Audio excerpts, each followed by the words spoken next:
आज की कहानी अन्याय की शुरुआत। एक नगर में एक गरीब ब्राह्मण रहता था। उसकी एक पुत्री थी जो सयानी हो चली थी। उसकी आयु विवाह के योग्य थी। तो ब्राह्मणी को चिंता हुई। उसने एक दिन पति से कहा, लड़की ब्याह के लायक हो गई है, हमें अब उसकी शादी के विषय में सोचना चाहिए। घर में फूटी कौड़ी भी नहीं है और तुम्हें कुछ चिंता नहीं। तो मैं क्या करूं? ब्राह्मण ने बोला। जो कमाता हूँ वह खाने में खर्च हो जाता है। जाओ कहीं कथा वथा वाचो और बेटी के ब्याह के लिए कुछ अधिक पैसे जुटाओ, ब्राह्मणी ने प्रेरित किया। हाथ पर हाथ रखकर बैठे रहने से कुछ नहीं होगा। ब्राह्मण ने अपना पोथी पत्रा संभाला और घर से निकल पड़ा। वह पूरे दिन नगर में घूमता रहा, मगर किसी ने उसे पूछा भी नहीं। शाम को निराश होकर घर लौट आया और पोथी पत्रा पटकते हुए ब्राह्मणी से बोला, घोर कलयुग आ गया है, लोगों का धर्म में विश्वास ही नहीं रहा, कोई कथा वथा सुनता ही नहीं। सारा दिन नगर में भटकता रहा मगर किसी ने राम राम तक नहीं की। तुम ही कौन कम अधर्मी हो जो सयानी लड़की को घर में बिठाए हो?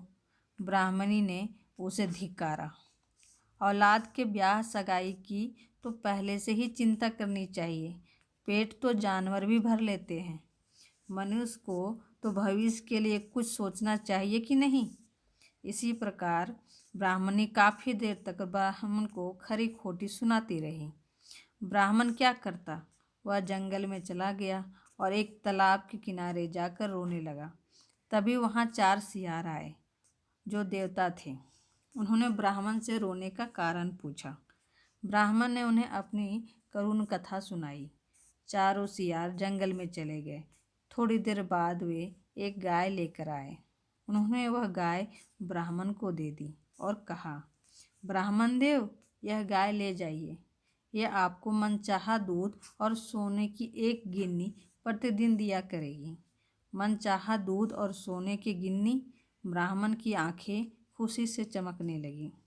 उसकी तो सारी चिंता पलक झपकते ही दूर हो गई।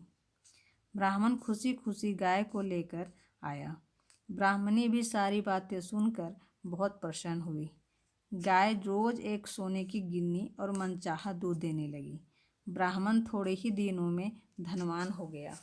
अपने पुत्री का विवाह भी उसने धूमधाम से कर दिया। वह शीघ्र ही नगर में अमीर व्यक्तियों की श्रेणी में गिना जाने लगा। लोग उससे जलने लगे। ब्राह्मण ने गाय द्वारा सोने की गिन्नी और मनचाहा दूध देने की बात हालांकि लोगों से छिपा कर रखी थी, मगर ना जाने कैसे ब्राह्मण से जलने वालों को पता चल ही गया कि ब्राह्मण की गाय मनचाहा दूध और सोने की गिन्नी देती है। जलन के मारे कुछ लोगों ने ब्राह्मण की गाय की विशेषता राजा को भी बता दी। कुछ लोगों ने राजा को उकसाया कि वह ब्राह्मण से गाय छीन ले।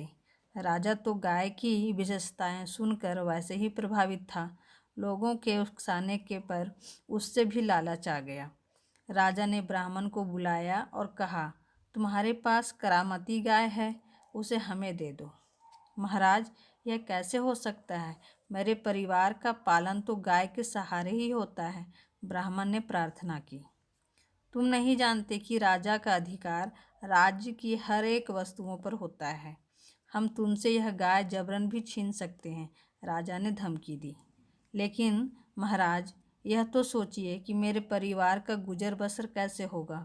हम कुछ नहीं जानते, इस गाय पर हमारा अधिकार है, बस। ब्राह्मण बहुत गिड़गिड़ाया, लेकिन राजा ने ब्राह्मण से गाय छीन ली। ब्राह्मण बहुत दुखी हुआ। वह उसी तालाब के किनारे जाकर रोने लगा।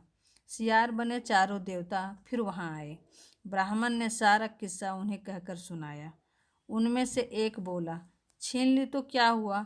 गाय जितना सोना दे सकती थी दे चुकी। राजा के यहाँ वह केवल दूध देगी। ब्राह्मण ने कहा, मगर सवाल तो अन्याय का है, मैं तो न्याय चाहता हूँ। तो क्या करोगे? एक सियार ने पूछा। राजा के खिलाफ कहाँ गुहार करोगे? मैं इसके न्याय के लिए पंचायत बैठाना चाहता हूँ, ब्राह्मण बोला, और चाहता हूँ कि तुम लोग मेरे पंच बनो। बोलो, क्या तुम्हें मेरा पंच बनना स्वीकार है? सियार राजी हो गए। ब्राह्मण ने राजा की गाय को लेकर पंचायत बिठाने का प्रस्ताव रखा। राजा सहमत हो गया। पंचायत बैठी। ब्राह्मण की ओर से चारों सियार पंच के रूप में उपस्थित थे। राजा ने पंचायत में कहा, ब्राह्मण से गाय छीनना न्याय संगत है, क्योंकि राज्य की हर कीमती और दुर्लभ वस्तु पर राजा का अधिकार होता है। सुनते ही एक सियार आसमान की ओर देखने लगा, दूसरे ने राजा की ओर एकटक देखना शुरू किया, तीसरा धरती की ओर देखने लगा और चौथा राजा की ओर से मुंह फेर कर खड़ा हो गया। राजा इन हरकतों को देखकर आश्चर्य में पड़ गया। उसने गुस्से से कहा, तुम लोग न्याय करने आए हो या नखरे करने? जो कुछ कहना है साफ साफ कहो। मैंने सुना था कि जहाँ न्याय होता है वहाँ परमेश्वर दौड़े चले आते हैं। मैं आसमान की ओर परमेश्वर के आने का इंतजार कर रहा हूँ। पहला सियार बोला, मैं आपकी तरफ इसलिए देख रहा हूँ कि अन्याय करते हुए भी आप मुझसे आंखें कैसे मिला पाते हैं। दूसरा सियार ने बोला, मैंने सुना है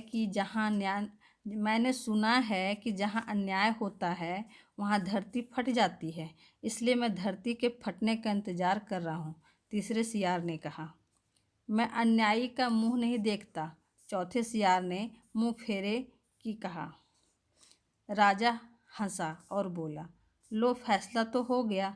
न्याय मेरे पक्ष में है, क्योंकि न तो परमेश्वर आए और न धरती फटी। मैं बराबर तुमसे आंखें मिला रहा हूँ, इसलिए गाय हमारी हुई।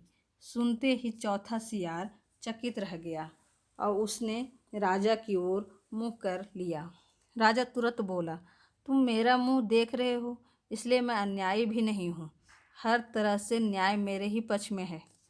सियारों ने एक दूसरे की तरफ देखा।